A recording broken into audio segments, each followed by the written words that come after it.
This program is for discussion purpose only. Business Plus TV or any of our anchor does not bear any responsibility or liability towards the content.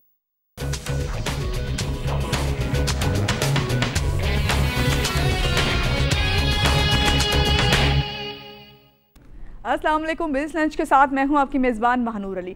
नाज़रीन, जैसा कि आप जानते हैं कि हम यकीनन आपके लिए ऐसे इन्फॉर्मेटिव टॉपिक लेके आते हैं जिसके लिए जो जहनों में आपके सवालात हैं उनके जवाबात हमारे गेस्ट से बहुत आसानी से आपको मिल जाते हैं। आमतौर पर समझा जाता है कि जनाब हवा, पानी और बिजली के बगैर जो है वो ज़िंदगी की गाड़ी जो है नहीं चल सकती, मगर अब ये भी एक रियलिटी है कि तेल के बगैर भी गाड़ी तो क्या, कारोबार ज़िंदगी भी नहीं चल सकता। पाकिस्तान में तेल की मार्केटिंग और प्राइजेस हमेशा से ही आप जानते हैं कि एक कंट्रोवर्शियल इशू रहा है। इस पर भी आज हम बात करेंगे, लेकिन इससे पहले कि मैं हमारे गेस्ट का आपसे तारुफ करवा दूँ, मैं आपको बताऊं कि हेस्कोल पेट्रोलियम लिमिटेड से हमारे गेस्ट हैं, उनका तारुफ मैं आपसे कराऊंगी। थोड़ा सा हेस्कोल पेट्रोलियम के हवाले से आपको बताऊँ कि हेस्कोल पेट्रोलियम जो है उसका शुमार बड़ी ऑयल मार्केटिंग कंपनीज़ में होता है।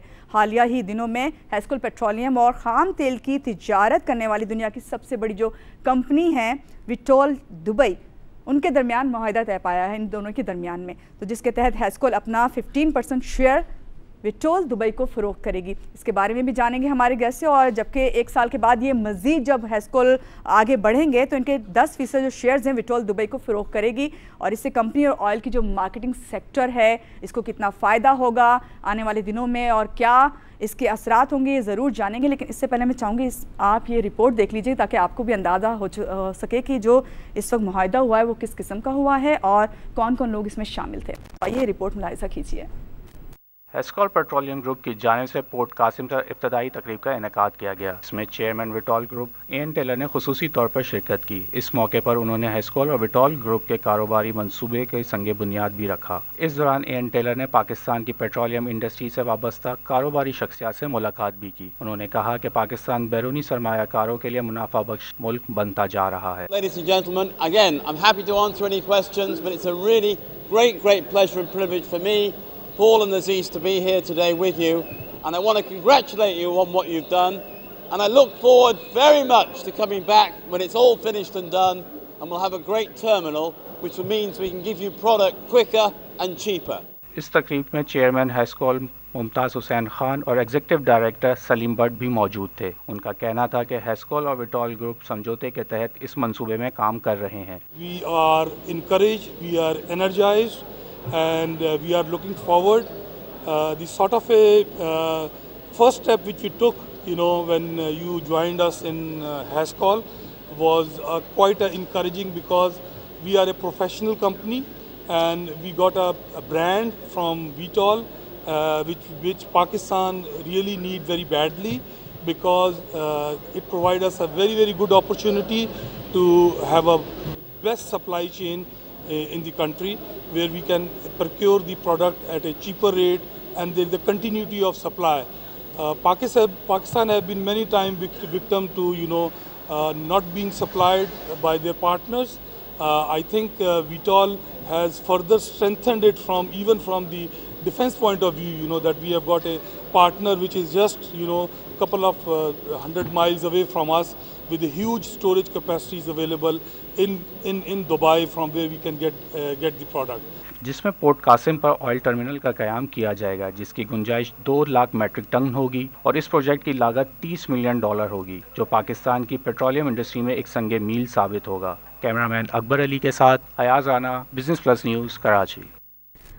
जनाब, विटोल के ह्यूज स्टोरेज कैपेसिटी है, ये कहना है सलीम भट्ट साहब का, और साथ साथ विटोल पोर्ट कासिम पर लगाए जाने वाले सबसे बड़े प्रोजेक्ट में हमारी मदद करेगा। इससे हमारी जो फॉरेन इन्वेस्टमेंट है उसमें भी इजाफा होगा। चाहूँगी जो हमारे गेस्ट हैं उनसे आपका तारुफ करवाऊँ। हमारे साथ मौजूद है इस वक्त सलीम भट्ट साहब, executive director and CEO Hascol petroleum limited. अस्सलाम वालेकुम सलीम साहब, थैंक यू। कैसे हैं आप? बहुत thank you so much Salim साहब, मेरे प्रोग्राम में तशरीफ लाएँ, और मैं समझती हूँ कि जितनी इन्फॉर्मेशन हम दे सकते थे हमने हेस्कोल के बारे में दी, लेकिन बहुत अच्छा लगेगा कि आप अपनी ज़बान से बताइए सबसे पहले हेस्कोल के बारे में कि अभी तक कहाँ तक आप लोग पहुँचे हैं। ये मुआहदा 21 को हुआ है, आगे मज़ीद क्या करने जा रहे हैं आप लोग, ये थोड़ा डिटेल में हमें बताइएगा। आपने शेयर एक्विजिशन की बात की थी 15% की, वो तो एक्विजिशन अल्हम्दुलिल्लाह तकरीबन 1 क्वार्टर हो गया, वो हो गई है। Good. उसकी रेमिटेंस जो फॉरेन एक्सचेंज रेमिटेंस थी वो पाकिस्तान में आ गई है। Right. जिस मुआहदे का हम अब जिक्र कर रहे हैं वो एक नई कंपनी है जिसके अंदर हैस्कॉल पेट्रोलियम लिमिटेड पार्टनर है। Okay. ये हैस्कॉल टर्मिनल्स लिमिटेड के नाम से है और इंशाल्लाह जिस तरह हैस्कॉल पेट्रोलियम लिमिटेड एक बहुत सक्सेसफुल कंपनी उभर के आई है, इसी तरह Right. हैस्कॉल टर्मिनल्स लिमिटेड जो है वो भी एक बहुत सक्सेसफुल कंपनी होगी। बेसिक प्लान इसमें ये है कि इस कंपनी के अंदर आपको पता है कि पाकिस्तान में बेसिकली अगर आप आज देखें तो सबसे बड़ी ज़रूरत जो है वो इंफ्रास्ट्रक्चर की है। Right. हमें ऐसी कंपनियों की बिल्कुल ज़रूरत नहीं है जो कि आपको मुख्तलिफ रंग की छतरियाँ जो हैं वो रोड्स पे लगा के और वहाँ पर पंप साइट्स बना के गुजारा करें। हमें उन कंपनीज की ज़रूरत है इस मुल्क में जो कि इस मुल्क की स्टोरेज कैपेसिटी बिल्ड करें। Right. इस मुल्क की इस वक्त स्टोरेज कैपेसिटी 15-16 दिन से ज़्यादा नहीं है। अगर आप मोटर गैसोलीन को देखें तो हमारी डिमांड जो है वो पिछले 5-4 सालों में 1 मिलियन टन से 5 मिलियन टन हो गई है। हालांकि इसके मुताबिक आपका जो इंफ्रास्ट्रक्चर है उसको 5 गुना बढ़ना चाहिए था, लेकिन मुझे बड़े अफसोस से कहना पड़ता है कि आपके इंफ्रास्ट्रक्चर में कोई खातिर ख्वाह तब्दीली नहीं हुई।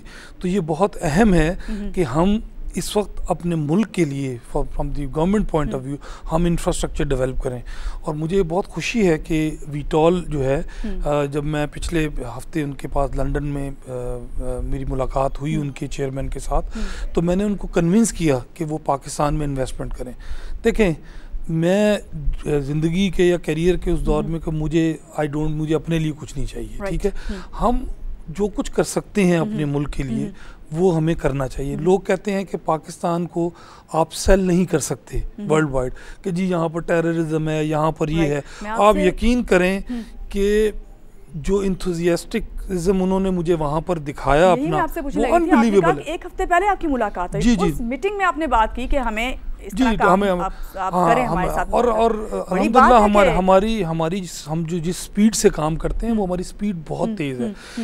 आज से 1 महीने पहले मेरी दुबई में मुलाकात हुई इनके जो नंबर 2 क्रिस बेक, इनके जो एक मैनेजिंग डायरेक्टर थे, और उन्होंने मुझे कहा कि आपका क्या ख्याल है कि पाकिस्तान के अंदर गुंजाइश है एक एक्स्ट्रा LNG टर्मिनल लेने की, क्या पाकिस्तान में इंफ्रास्ट्रक्चर डेवलपमेंट प्रोजेक्ट की गुंजाइश है? मैंने कहा गुंजाइश है। तो उन्होंने कहा कि आप आएँ और लेट्स डिस्कस दैट। तो मैंने उस 2 हफ्तों के बीच में पूरा प्लान बनाया और अपनी टीम के साथ मिलके, और आई वेंट देयर और मैंने उनको वो प्लान दिखाया। वो बहुत एक्साइटेड थे। हमने उनको 30% हिस्सा इस कंपनी में कहा और बाकी हमने कहा कि हम हैस्कॉल और उसके पार्टनर्स के लिए रखेंगे। तो दे वर वेरी कीन। वो कहते नहीं, हमें 30 नहीं, हमें आप इससे ज़्यादा दे दीजिए। कौन कहता है कि इस मुल्क के प्रोजेक्ट्स आप सेल नहीं कर सकते?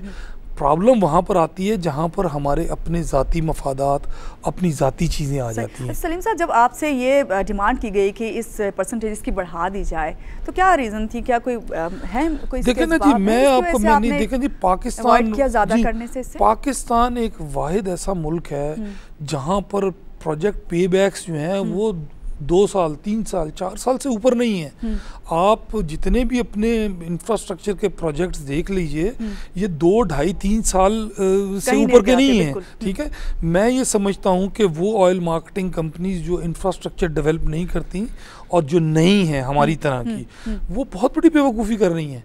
उसकी वजह ये है कि किसी टर्मिनल की पे बैक कॉस्ट जो है वो 24 महीने 3 साल से ऊपर नहीं है। ठीक है, सलीम भट्ट साहब, आपने हमेशा से कोशिश की कि इंफ्रास्ट्रक्चर पे पहले फोकस किया जाए, या अब आपको ख्याल आया? नहीं, देखें जी, 2009 में मैंने इस कंपनी की मुझे डिसीजन मेकिंग रोल मिला और मैंने उसी दिन से इसकी इंफ्रास्ट्रक्चर डेवलपमेंट के ऊपर तवज्जो दी। मेरा व्यू ये था कि आप रिटेल नेटवर्क तो किसी टाइम पर भी बना सकते हैं और बहुत क्विकली बना सकते हैं। असल चीज़ ये है कि आपने पीछे पाइपलाइंस, टैंक्स, सप्लाई चेन, और आपको एक रिलायबल पार्टनर चाहिए, क्योंकि यहाँ की रिफाइनरीज जो हैं वो तो इस मुल्क का 50% रिक्वायरमेंट भी पूरी नहीं करते।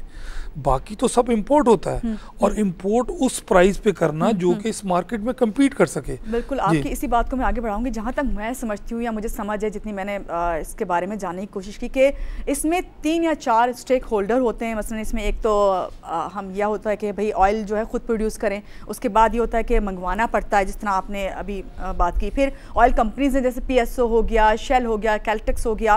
फिर आगे देखें, इसका मतलब है गवर्नमेंट आ गया, थर्ड जो इदारा आया वो गवर्नमेंट का हो गया, कि वो सिलेक्ट करती है कि भाई इसके प्राइसेस का तयन करना है, क्या करना, क्या यही सब होता है? या इससे भी बढ़कर कोई और सिस्टम? बिल्कुल, ये जो आपने हिस्से बताए, ये सप्लाई चेन के मुख्तलिफ हिस्से हैं।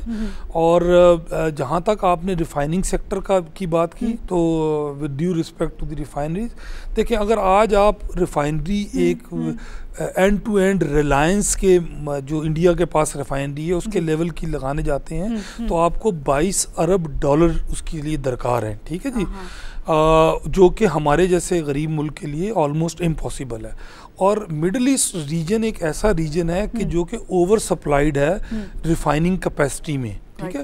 तो ये बहुत ज़रूरी है कि हम मिडल ईस्ट की, क्योंकि अब तो ग्लोबलाइजेशन है, आपने बेसिकली देखना ये है कि आपको मोस्ट कम्पिटिटिव और सस्ती तरीन प्रोडक्ट क्या रिफाइन करके मिलेगी, या फिर आप अगर इंपोर्ट करेंगे तो उस तरह मिलेगी। यहाँ पर लोग बैठ के कहते हैं कि जी मुल्क पे इतना ज़र मुबादला लगता है जी पेट्रोलियम प्रोडक्ट इंपोर्ट करने पे। भाई तो अगर आप रिफाइनरी के लिए क्रूड इंपोर्ट करेंगे तो उस पर भी तो पैसे लगेंगे। तो आपने वो डिफरेंशियल देखना है जो कि क्रूड में और इंटरनेशनल रिफाइंड प्रोडक्ट्स के बीच में है, जो कि बहुत छोटा सा डेल्टा है, ठीक है।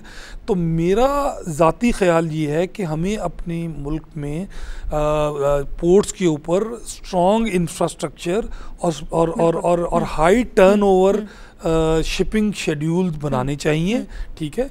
हमें अपनी लाइंस इनवर्ड लाइंस उनको बेहतर करना है, हमें अपने स्टोरेज को बेहतर करना है। और मैं ये समझता हूँ कि यही कंपनीज जो आगे सक्सेसफुल होंगी वही होंगी जो अपने इंफ्रास्ट्रक्चर डेवलप करेंगी। जो अपना इंफ्रास्ट्रक्चर डेवलप नहीं करेंगे, they will not survive in the coming years. और हम अल्हम्दुलिल्लाह कर रहे हैं, और इंशाल्लाह 2017 में हम पाकिस्तान की second largest company oil company इंशाल्लाह होंगे, और with A highest infrastructure after the state company. Salim साहब, थोड़ा सा इसको और डिस्कस कर लेते हैं। ख़ास तौर से ये बताइए, हमें समझाइए कि ऑयल कंपनीज जो होती हैं वो क्या क्या प्रोवाइड, हमें तो जो हमारी नॉलेज होती है, जनरल नॉलेज जो है लोगों के, ये बस है कि भाई पेट्रोल पंप्स होते हैं उनके, या और भी प्रोडक्ट्स होती हैं जो प्रोवाइड करते हैं आप लोग, जिस तरह लुब्रिकेंट ऑयल्स हो गए। मुझे कोई इतनी समझ नहीं, तो मैं चाहूँगी हमें समझाएं। जी देखें, हमारे पास सप्लाई चेन के 2-3 ज़राए हैं, और हम आई थिंक अगर आउट ऑफ बॉक्स थिंकिंग का एक हमारे यहाँ कॉन्सेप्ट होता है, और हम अगर इसी ऑयल बिजनेस को चाहें तो बहुत ज़्यादा वास्ट भी कर सकते हैं, और अगर हम इसको बहुत छोटा करना चाहें तो बहुत छोटा भी कर सकते हैं। जैसे मिसाल के तौर पे कि आप सिर्फ जो है तेल मंगाएं और तेल बेचें अपने पंपों पर, ठीक है। आपसे जानना चाहिए कि खाली ऑयल ही जो है वो सप्लाई करना या उसको सेल करना। मैं आपको एक बहुत मजे की बात बताता हूँ कि मोटर वे के ऊपर हैस्कॉल पेट्रोलियम लिमिटेड को 20 साल का ठेका मिला है पेट्रोल पंप्स मैनेज करने का। तो वहाँ पर हमने कहा कि यहाँ पर ऐसी कौन सी चीज़ की जाए जो कि सबके लिए मुख्तलिफ हो। तो हमने वहाँ पर एक कॉन्सेप्ट इंट्रोड्यूस किया जिसको कि हमने कहा कि हैस्कॉल वॉशरूम्स, सही है, और हमने वहाँ पर लेडीज़ के और जेंट्स के टॉयलेट्स बना दिए जो कि 5 स्टार होटल के स्टैंडर्ड्स के बाथरूम है। जो डिमांड है देखा जाए तो आप ये भी इंफ्रास्ट्रक्चर में ही आ जाता है, इंफ्रास्ट्रक्चर में आ जाता है। तो आप यकीन करेंगे कि मैं यू विल बी सरप्राइज कि रोज़ाना की 13,000 लोग वो बाथरूम यूज़ करते हैं, सही है, and everybody you know praises that, क्योंकि मैंने ये आपकी एक बिग अचीवमेंट है। ये मैं नहीं, that is basically bringing our brand, सही है। हालांकि मुझे चीफ मिनिस्टर हाउस से फ़ोन आ गया कि जी आप हमें जो है वो पंजाब में हॉस्पिटल्स में भी इस तरह के, मैंने कहा भाई हम ये काम नहीं करते, हम तो ऑयल मार्केटिंग कंपनी है। फिर इसी तरह बीच में आपका हैसमार्ट है, यू नो, हमारी एक हैसमार्ट के नाम से हमने ब्रांड बनाया जहाँ पर कन्वीनियंस स्टोर के लिए है। अब आप इसको एज ए सेपरेट ब्रांड भी बाहर लेके जा सकते हैं। फिर हमने एक और ब्रांड डेवलप किया जिसका नाम है हैस कैफ़े, सही है। तो you can have a small cafe you know, जिसमें आपको चाय और आपको कॉफ़ी और यू नो स्नैक्स मिल सकते हैं, और हाई क्वालिटी, बहुत सक्सेस, बहुत बिल्कुल आपने सही बात, इस चीज को इसमें ज़हन में रखना चाहिए, ये मार्केटिंग के तरीके हैं जी। फिर एलपीजी है, फिर फूक्स वन स्टॉप शॉप्स है हमारी, सही ना, फिर फूक्स टायर रिपेयर सेंटर्स हैं, तो और वहाँ पर जो मशीन्स टायर बैलेंसिंग के लिए लगी हुई हैं वो पूरा मुल्क में कहीं नहीं है। तो मकसद कहने का ये है कि आप एक टाइम ऐसा आएगा कि आप अलाइड बिजनेसेस से ज़्यादा पैसा कमा रहे होंगे और अपने तेल की कमाई से कम कमा रहे होंगे, और यही एक सक्सेसफुल बिजनेस मॉडल है। मैं तो अब इंशाल्लाह जो आगे विजन देख रहा हूँ, तो मैं तो हैस वॉयज के नाम से भी एक वॉयज बनाना चाह रहा हूँ कि मोटरवेज जिस तरह आ रही हैं उनके बिगिनिंग में एक, जैसे आप इंग्लैंड में, यूरोप में और अमेरिका में देखते हैं कि एक पूरी सुपर स्टोर्स होते हैं जहाँ अखबार से लेके और you know you can even get the clothes and give Awez and everything. I think वो तेल की दुनिया से और दो रुपए और 1 रुपए से निकल के वो विजन जो है वो हमें इनग्रेव करनी है अपने उसमें। अच्छा, आपने जिस तरह बात की, हम अपने विजन को आगे लेकर आएँ और बढ़ाएं, जितना बढ़ाएंगे उतना अच्छा है।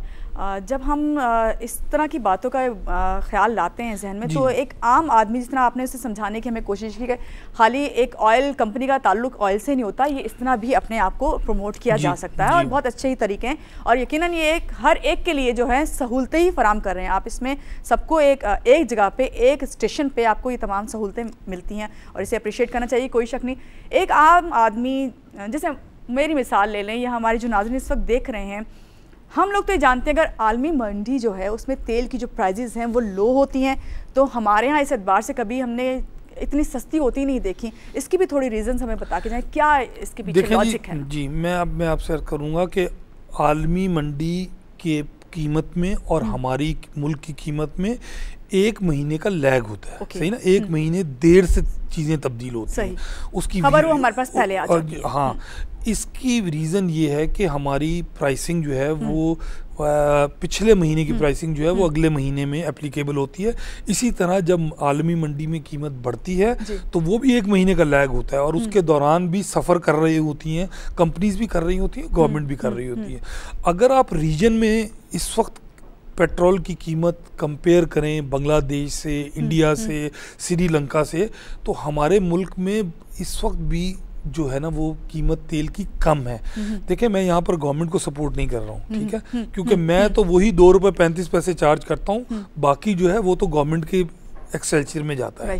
लेकिन मैं आपको एक बात बता दूं कि गवर्नमेंट ने इस वक्त जो तेल की कीमत फिक्स की हुई है वो निहायत ही कम्पिटिटिव है as compared to India. India में हमसे 1.5 गुना ज़्यादा है तेल की कीमत, और उनके और हमारे उसके अंदर तकरीबन $60 बिलियन का लैग है उनकी और हमारी प्राइसिंग में। तो ये चूँकि हमारे यहाँ हमने एक आदत बना ली है, ठीक है ना, हमने अप्रिशिएट तो करना ही नहीं है, वो तो हमने वो हमारा नारा है, हमने सीखा ही नहीं है, वो बहुत अनफॉर्चुनेट है। अगर मेट्रो बस आ रही है तो हमने बस तनकीद करनी है, भाई हर आदमी की अपनी पॉलिसी है, वो उसके मुताबिक मेट्रो बस चलाए या मेट्रो जहाज चलाए। हमें देखना है कि उससे क्या गरीब आदमी को फ़ायदा हो रहा है, 2 लाख को फ़ायदा हो रहा है, 4 लाख लोगों को फ़ायदा हो रहा है। भाई मेट्रो बस में ना मैंने बैठना है ना आपने बैठना है, हमने तो गाड़ियों में ही सफ़र करना है, बहुत सीधी सी बात है। तो आखिर कुछ ना कुछ तो सोसाइटी में हो रहा है। असल बात है कि अप्रिशिएट करना सीखें, चाहे वो छोटी चीज़ हो या बड़ी चीज़। मे बी वो आपके मैंडेट के मुताबिक ना हो, एग्जैक्टली, मे बी आपकी प्रायोरिटी पढ़ाई हो, मे बी आपकी प्रायोरिटी लेट द पीपल जिनको जो ज़रूरत है, क्योंकि हमने तनकीद करनी है, हमने चीज़ों को पॉजिटिव नहीं। मैं आपको अपनी कंपनी की मिसाल दे देता हूँ, आप जाएं एवरीबडी बैड माउथ, क्योंकि हमने देखा ही नहीं किसी को ग्रो होते हुए। ये हम रीजंस क्या है इसके पीछे, और ऑयल मार्केटिंग जो है इसमें मेन रोल किसका होता है? सलीम भट्ट साहब, ये मैं आपसे जानूंगी, लेकिन यहाँ हम एक लेते हैं छोटी सी ब्रेक, और हमारे साथ मौजूद हैं जनाब सलीम भट्ट साहब, executive director and CEO Hascol petroleum limited. इनसे जानते हैं मजीद के ऑयल मार्केटिंग जो है इसमें मेन किरदार किसका होता है और क्या करना चाहिए मार्केटिंग को मजीद बूस्ट करने के लिए। यहाँ लेते हैं एक छोटी सी ब्रेक, आप हमारे साथ रहिए।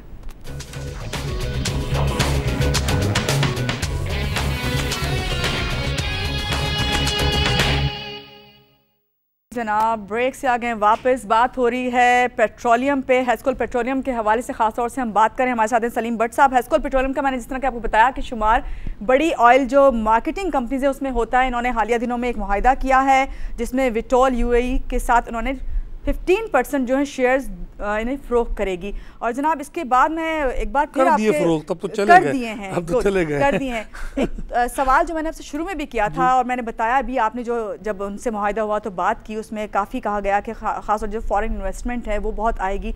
थोड़ी सी military defence point of view से बात कर लेते हैं कि इसमें कितनी अहमियत रखती है, क्योंकि अगर हम अपना जिक्र करें, हम जो हैं बेसिकली ऑयल डेफिसिट कंपनी में से हैं, तो क्या कहेंगे? देखें जी, ये बहुत ज़्यादा इम्पॉर्टेंट है क्योंकि हम मिलिट्री पॉइंट ऑफ व्यू से और यकीनन अगर ये प्रोग्राम हमारे मिलिट्री की जो क़यादत है वो भी देखते होंगे यकीनन।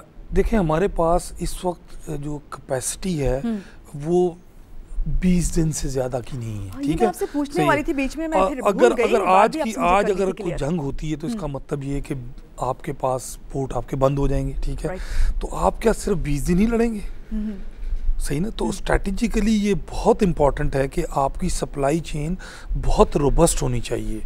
जो एग्जिस्टिंग कंपनीज जिनसे पाकिस्तान काम कर रहा है उनको पाकिस्तान ने 1971 की वॉर में भी आजमाया हुआ है, उसके दरमियान जब गल्फ वॉर हुई उसमें भी आजमाया हुआ है। वो कोई इतने खातिर ख्वाह और रिलायबल सप्लायर साबित नहीं हुए हैं। तो मैं ये समझता हूँ कि हेस्कोल वीटोल के पास तकरीबन 1.5 मिलियन टन का स्टोरेज जो है वो सिर्फ यहाँ से 600 किलोमीटर दूर दुबई में मौजूद है, जहाँ पर उनकी अपनी रिफाइनिंग कैपेसिटी मौजूद है और जहाँ पर वो उनके पास स्टोरेज कैपेसिटी मौजूद है। वीटोल पाकिस्तान में हाईली इन्वेस्ट करना चाह रहा है एलएनजी के अंदर। वीटोल इन्वेस्ट थ्रू हेस्कोल और वो इन्वेस्ट करना चाह रहा है इंफ्रास्ट्रक्चर प्रोजेक्ट्स में, जिसमें पाइपलाइन शामिल है, जिसमें स्टोरेजेस शामिल है। तो मैं ये समझता हूँ कि चूँकि आपकी पार्टनरशिप लोकल कंपनी से है, यहाँ से हम मल्टीनेशनल कंपनी नहीं है, हम लोकल से मल्टीनेशनल हुए हैं। सही है, तो मैनेजमेंट लोकल ही है आपकी। ठीक है, लेकिन आपकी पार्टनरशिप्स जो है वो फॉरेनर्स के साथ भी है, उन लोगों के साथ जो कि 5 मिलियन बैरल प्रोडक्ट रोज़ाना मूव करते हैं, जिनकी सेल जो है वो पाकिस्तान के जीडीपी से ज़्यादा है। $300 अरब की सेल है जिनकी। तो आपके पास एक ऐसा reliable strong partner with a strong supply chain Pakistan के फोल्ड में आ गया है, और मेरा ख्याल है कि मिलिट्री पॉइंट ऑफ व्यू से बहुत इंपॉर्टेंट है। और अगर गल्फ वॉर में देखें तो वीटोल ने बहुत सप्लाईज की हैं पाकिस्तान में, और वीटोल पाकिस्तान के लिए नया नहीं है। वीटोल आज भी पाकिस्तान की बहुत ज़्यादा जो ये एनर्जी की ज़रूरियात है वो पूरा करता है। उनके चेयरमैन जो इस वक्त आए थे, वो उनकी मुलाकात पेट्रोलियम मिनिस्टर से भी हुई, गवर्नर सिंध से भी हुई, और वहाँ पर भी जो हमारा मेन एम्फेसिस था वो यही था कि हम एलएनजी बिजनेस के अंदर आना चाहते हैं और हम टर्मिनल लगाना चाहते हैं एज ए प्राइवेट एंटरप्रेन्योर। हमें गवर्नमेंट की किसी इमदाद की जरूरत नहीं है, और हम इंफ्रास्ट्रक्चर जो डेवलप करना चाहते हैं वो गवर्नमेंट की तरफ से चलें। आपने कहा कि सबसे मुलाकात हुई, क्या रिस्पांस आया? बहुत positive response. I think minister साहब की विजन बहुत क्लियर है एलएनजी के बारे में, और बहुत अच्छा उनका रिस्पांस था।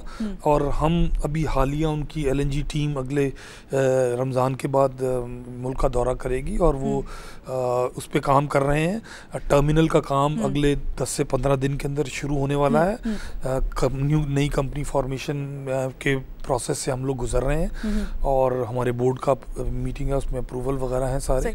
तो मैं ये समझता हूँ कि हम लोग पाकिस्तान को एक अच्छा सॉलिड ग्राउंड देने जा रहे हैं। और अभी तक दिया भी है अल्हम्दुलिल्लाह, लेकिन अनफॉर्चुनेटली हमारे यहाँ जो है ना वो नेगेटिव प्रोपोगंडा हमारे यहाँ दो पहले आप ये बात कर रहे थे, मुझे इसको भी क्लियर आपसे करनी है कि आपने कहा कि देखिए जी 2 तरह की मार्केटिंग होती है। एक तो ये होता है कि जब कंपटीशन आता है तो आप उस कंपटीशन के मुताबिक अपने आप को रीअलाइन करते हैं, और आप अपने आप को पोजीशन करते हैं उस कंपटीशन को।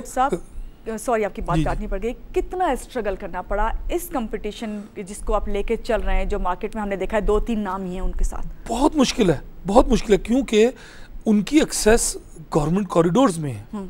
वो बैड माउथ करते हैं, सही ना, और द कॉम्पिटेंसी लेवल इज 0।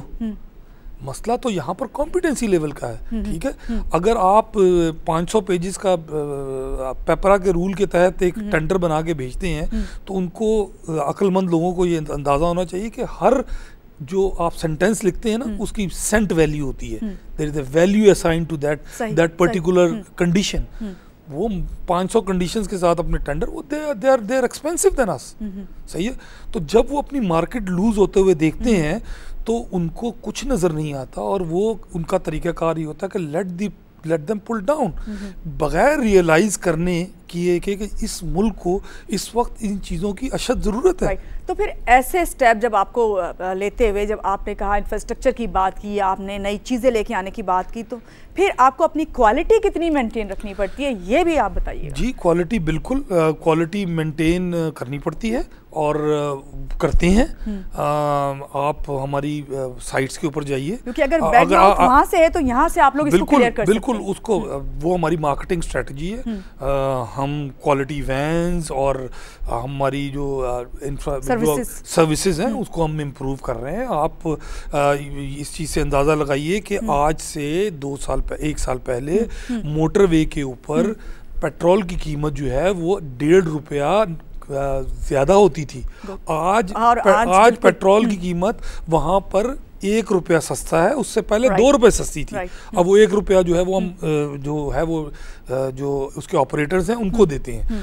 तो इम्प्रूवमेंट है आप, लेकिन ये अपने आप को पोजीशन किया जा रहा है for to grab the further market. आने वाले वक्त में आप क्या देख रहे हैं? आने वाले वक्त में मैं देखें, इस वक्त पिछले 6 महीने से अगर आप OCAC के रिकॉर्ड उठा के देखें तो हम 3रे नंबर के ऊपर हाईएस्ट वॉल्यूम कर रहे हैं। हमारे हम और इस वक्त तकरीबन 15 ऑयल मार्केटिंग कंपनीज compete कर रही हैं। हम 15 से 3रे नंबर पे आए हैं। And let me tell you कि the coming days are more tough for the competition, क्योंकि we will not stop irrespective whatever they do. अच्छा, यहाँ पे एक इसी पॉइंट ऑफ व्यू से बात कर लेते हैं, जो ब्लो स्टैंडर्ड ऑयल प्रमोट किए जा रहे हैं, उस पे क्या करेंगे? उसमें लोगों को किस तरह अवेयरनेस देंगे? देखिए जी, as far as the oil, क्या लोग सिर्फ नामों पे चलते रहेंगे या क्वालिटी का उन्हें अंदाजा हो सकता है? क्वालिटी का बिल्कुल अंदाजा होना चाहिए मेरे अपने ख्याल से, और जो कि हम इंशाल्लाह आगे जाके फर्दर इंट्रोड्यूस करेंगे। हम कस्टमर को ये ऑप्शन देंगे कि अगर वो बेसिक टेस्ट किसी भी जगह पर करवाना चाहे तो वो उसी वक्त सैंपल सील करके दे सकता है और हम उसको उसके रिजल्ट प्रोवाइड करने के वो होंगे। लेकिन मैं आपको बताऊं होता क्या है। होता ये है कि सप्लाई चेन के अंदर इन्फिल्ट्रेशन होती है, ठीक है, और हर कंपनी के साथ होती है। ये पर्टिकुलरली किसी को आप नहीं कह सकते। होता ये है कि जब लोग प्रोडक्ट आपकी डेपो से ले जाते हैं तो वो प्रोडक्ट उनके रहमो करम पे चली जाती है। ऑयल मार्केटिंग कंपनीज को जो इंश्योर करना है वो ये करना है कि जब तक वो प्रोडक्ट उस टैंक के अंदर ना चली जाए और जब तक वो कस्टमर को डिलीवर ना कर दे, उस वक्त तक उसकी क्वालिटी इंश्योर करे। क्योंकि जो आप कमीशन लेते हैं वो आप इसी चीज़ का लेते हैं, ठीक है। मिनिस्टर साहब ने एक बात कही थी जो कि बिल्कुल से, उन्होंने कहा कि जी जो कमीशंस हैं जो हमारे जो आगे आप देते हैं वो कंपेल करते हैं कि वो इतने लो हैं कि वो कंपेल्ड है कि वो अपना पंप चला ही नहीं सकता, सही है ना। तो मेरा अपना ख्याल है कि आगे वे फॉरवर्ड ये होना चाहिए कि आप प्राइसिंग के कुछ कंपोनेंट को फ्री कर दें। आप लाइक आप ऑयल मार्केटिंग कंपनी के मार्जिन्स को डीरेगुलेट कर दें, आप डीलर्स के मार्जिन को डीरेगुलेट कर दें, ठीक है। मुख्तलिफ मॉडल्स लोग अडॉप्ट करते हैं और जो आप मॉडल समझें कि ये बेहतर है आप वो अडॉप्ट कीजिए। मे बी अगर मैं अपने डिस्ट्रीब्यूटर को ज़्यादा कमीशन देना चाहता हूँ तो मुझे ये राइट होना चाहिए कि मैं अपने कमीशन में से उसके साथ शेयर करूँ। बिल्कुल सही कहा। या मे बी बाज़ जगह पर मैं खुद रन कर रहा हूँ, अगर दोनों डिस्ट्रीब्यूटर मार्जिन भी मेरे पास है और वो भी है तो वहाँ पर मुझे ये राइट होना चाहिए कि मैं अपने कस्टमर को पास ऑन करना चाहता हूँ कि अपने पास। तो आई थिंक वो सहूलतें गवर्नमेंट को अब देनी पड़ेंगी आगे, अगर ये कंज्यूमर्स को फ़ायदा जो है पास ऑन करना चाहते हैं। लेकिन बात वहाँ पे यहाँ तो यही चली जाती है कि जो आपके कंपटीटर हैं या आप जिनको कम्पीट इस वक्त करना चाह रहे हैं वही इस वक्त मंजूर नज़र सिर्फ गवर्नमेंट के हुए में, इसको तो चलिए तो हम पॉलिटिकल साइड पे चले जाएंगे, उसको छोड़ देते हैं। गवर्नमेंट खुद अपने बिजनेस में ना इसीलिए तो कहते हैं कि जी आप चीज़ों को डीरेगुलेट करें, आप प्राइवेटाइज करें, क्योंकि गवर्नमेंट का काम तेल बेचना नहीं है। अच्छा, लेकिन आप इससे आप एग्री करेंगे, अभी पॉलिटिकल नारा भी हो गया ये कि भाई ऑयल की प्राइजेस हम सुनते हैं अभी कि बढ़ जाएंगी, थोड़े दिन के बाद प्राइम मिनिस्टर साहब आते हैं वो कहते हैं कोई प्राइजेस जो है नहीं बढ़ेंगी। ये तमाम चीज़ें कितना इफेक्ट करती हैं खास तौर से आप लोगों पे, कितना पॉलिटिकल इस वक्त इन्फ्लुएंस में हैं आप? देखें जी, हमारा उस पॉलिटिकल इन्फ्लुएंस से कोई ताल्लुक नहीं है। तो आप बस समझते हैं कि हाँ ये तो नारे हैं, ये लगते रहेंगे। 70 रुपए अगर तेल की कीमत है तो उसमें तकरीबन 30 रुपए जो है गवर्नमेंट का टैक्स है, ठीक है जी। अब वो गवर्नमेंट की मर्जी है, वो 30 रुपए का 30 रुपए कंज्यूमर को छोड़ दे। हमने तो वही 2 रुपए 42 पैसे लेने हैं, ठीक है जी। तो हमें तो वही पैसे मिलते हैं, बाकी गवर्नमेंट जाने और पब्लिक जाने गवर्नमेंट ने प्राइस ऊपर करनी है नीचे करनी है। कभी डिप्रेशन नहीं होता ये, कभी आप देख रहे हो न्यूज़ और पता चले कि वही कहा जा रहा है कि प्राइस जो है बढ़ जाएंगे या कम हो, हमें एक प्राइस स्टॉक मेंटेन करना पड़ता है, उस पे हमें लॉस होता है, ठीक है। वो लॉस हमारे बिजनेस का हिस्सा है, हम उसे मैनेज करते हैं तो इसको सोच के करना चाहिए, सोच के करते हैं, हम मैनेज करते हैं उसको, वो हमारे लिए कोई ऐसी मुश्किल काम नहीं है। तो रह गई बात गवर्नमेंट के नारों की, गवर्नमेंट का वो गवर्नमेंट जाने, गवर्नमेंट का काम जाने। सलीम भट्ट साहब, विटोल कॉन्ट्रैक्ट तो चलें आपका हो गया और आगे इंशाल्लाह ताला कामयाबी इसमें हासिल होगी और नज़र भी आ रहा है, और इसके बाद आप मज़ीद यकीनन माहिदे करेंगे और इन्वेस्टमेंट लेकर आएंगे पाकिस्तान में, इसमें तो कोई शक नहीं। बात थोड़ी सी कर लेते हैं इंफ्रास्ट्रक्चर, शुरू में भी आपने जिक्र किया इसका, कितनी अहमियत है, कितना रोल है कि इसके बगैर तो भाई ये चाहे ऑयल कंपनीज हो या कोई भी आपका बिजनेस हो वो नहीं चल सकता। ये देखें जी, पोर्ट के ऊपर तो वर्चुअली आपका इंफ्रास्ट्रक्चर एग्जिस्ट ही नहीं करता। जैसे मोटर गैसोलीन जो है उसकी 5 मिलियन टन की डिमांड है, ठीक है। तकरीबन 3 मिलियन टन जो है वो इंपोर्ट हो रहा है, और मैं अगर आपको मोटर गैसोलीन का इंफ्रास्ट्रक्चर बताऊं जो पोर्ट पे है तो आप हंसेंगी। एक 52,000 या 55,000 टन का एक जो सबसे बड़ी कंपनी उसका है, सही है। उसके बाद कोई मेरे 20,000 टन का है, फिर एक कंपनी का कोई 15,000 टन का है।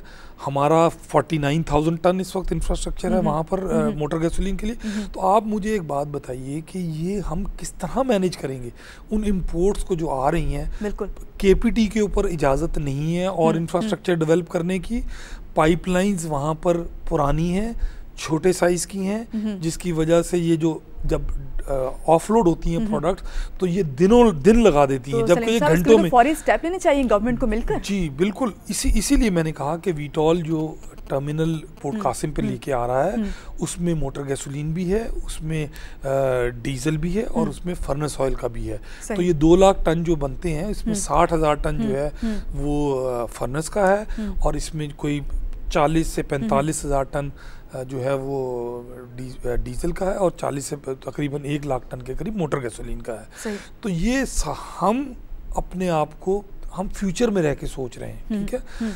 आगे मोटर गैसोलीन की डिमांड बढ़ेगी, ठीक है। हम पाइपलाइन जो है व्हाइट ऑयल पाइपलाइन कंपनी वो रीवैम्प कर रही है अपने आप को, वो डबल प्रोडक्ट लेके जाना शुरू करेगी पाइपलाइन। तो ऑयल मार्केटिंग कंपनीज को अपने आप को उसके मुताबिक तैयार करना है। जो ऑयल मार्केटिंग कंपनीज अपने आप को तैयार नहीं करेंगी वो बिजनेस नहीं कर सकेंगी। ये मैं आपको बिजनेस करने के लिए बहुत जरूरी है कि इंफ्रास्ट्रक्चर की तरफ तवज्जो दी जाए और अपने आप को तैयार किया जाए। ये स्टेट कंपनी की खाली जिम्मेदारी नहीं है कि वो इंफ्रास्ट्रक्चर डेवलप करे, ये जितने भी स्टेक होल्डर्स हैं, और ओगरा के बड़े स्ट्रिक्ट रेगुलेशन। और मुझे बड़ी खुशी है, मैं बताऊँ आपको, लोग रोते हैं कि जी ओगरा ने ये कर दिया, मैं बहुत खुश हूँ। OGRA should press more, they should make sure कि ये जितनी कंपनीज हैं जो कि बहुत खुशी आई हैं, क्योंकि ऑयल इंफ्रास्ट्रक्चर के लिए पैसे चाहिए और ये बहुत अच्छी बात है, पॉजिटिव इसको वे में देखना चाहिए और दूसरी कंपनीज को भी स्टेप लेने चाहिए। सलीम भट्ट साहब, शुरू से प्रोग्राम के एक वर्ड आपने यूज़ किया था और बीच में भी जिक्र हुआ कैपेसिटी स्टोरेज, जो हमारे यहाँ 16-17 दिन इतना ही कुछ आपने बताया। जी जी। जानना ये चाहती हूँ आपसे मैं, क्योंकि घड़ी घड़ी सर्कुलेट कर रहा है मेरे जहन में ये बात कि होनी कितनी चाहिए वैसे।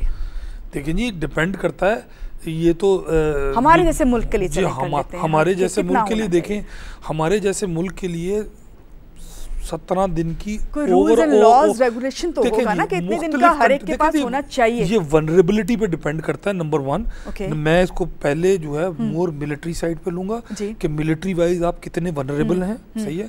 नंबर 2 मैं आपकी सोर्स ऑफ सप्लाई देखूंगा कि आपकी सोर्स ऑफ सप्लाई कितनी दूर है, आपका लीड टाइम कितना है, ठीक है, क्योंकि आप एक बेहुजुम स्टोरेज बना के और वो आप जमा नहीं कर सकते क्योंकि इंटरनेशनल प्राइसेस में वॉलेटिलिटी है। तो आपको ये सारी चीज़ें, और फिर ये स्ट्रेटेजिक स्टोरेज जो है ये गवर्नमेंट की जिम्मेदारी होती है और मुल्कों के अंदर, ठीक है, कि वो एक स्ट्रेटेजिक स्टोरेज मेंटेन करते हैं। आपने देखा जैसे पिछले दिनों पेट्रोल की कमी हो गई, सही है, पूरी दुनिया डब्बे लेके भाग निकली और एक अजीब एक तूफाने बदतमीजी हो गया और पूरी गवर्नमेंट भी और आगे पीछे सब कुछ हुआ। देखें ये स्ट्रेटेजिकली स्टॉक्स मेंटेन गवर्नमेंट को करने चाहिए, ठीक है ना जी, लेकिन साथ साथ कमर्शियली जो मेंटेन करने हैं वो ऑयल मार्केटिंग कंपनीज की भी जिम्मेदारी है, ठीक है। आप इससे बरीजुमा नहीं हो सकती हैं, ठीक है, क्योंकि आपका बिजनेस है।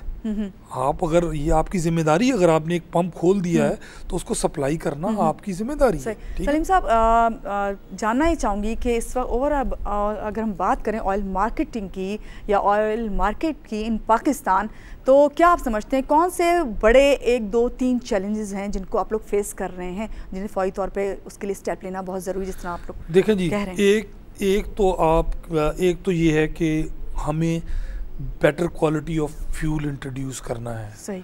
अगर आज आप मार्केट में निकल जाएं और कहें कि जी मेरे पास मर्सिडीज़ है या मेरे पास ऑडी है या बड़ी गाड़ी है आपके पास जिसके अंदर हाई ऑक्टेन इस्तेमाल करना है आपने, तो आपको शदीद किल्लत है, आपको किसी पंप पे नहीं मिलेगा, ठीक है। दूसरा, हमें ऐसा फ्यूल देना है लोगों को जिससे लोग कार्सिजेनिक ना हो। आप 1% सल्फर लोगों को दिए जा रहे हैं, खुदा का कुछ खौफ करें। लोग कहाँ पहुँच गए, हम यूरो 2 के ऊपर भी नहीं आ सके। तो गवर्नमेंट का ये बिल्कुल सही राइट स्टेप में डायरेक्शन है कि वो इंपोर्ट जो है वो यूरो 2 के ऊपर लेके जा रहे हैं। दूसरा 92 ऑक्टेन, सही ना, और उसके बाकी स्टैंडर्ड्स उन्होंने तय किए हैं, वो अक्टूबर से इम्प्लीमेंट हो रहा है और हमने अपने आप को पूरी तरह गियर अप कर लिया है उसके लिए। ये आई थिंक ये एक चैलेंज है कि आप 2 तरह की प्रोडक्ट्स जो हैं वो किस तरह चलाएंगे मार्केट में। सही। गवर्नमेंट को चाहिए कि रिफाइनरीज को अपग्रेडेशन के लिए पुश करें, उनको जो 7.5% डीम ड्यूटी दे के उनको जो नवाजा जा रहा है उसके लिए उनसे कहा जाए कि भाई इसके ऊपर आप कैपेसिटी बिल्डिंग करें, आप क्वालिटी की प्रोडक्ट क्वालिटी इम्प्रूव करें, सल्फर का कंटेंट लो करें। तो आपको इन्वायरमेंटली बहुत बड़े चैलेंजेस हैं इस मुल्क में। बिल्कुल कोई शक नहीं। दूसरा बिगेस्ट चैलेंज आपका इंफ्रास्ट्रक्चर है, ठीक है। सही।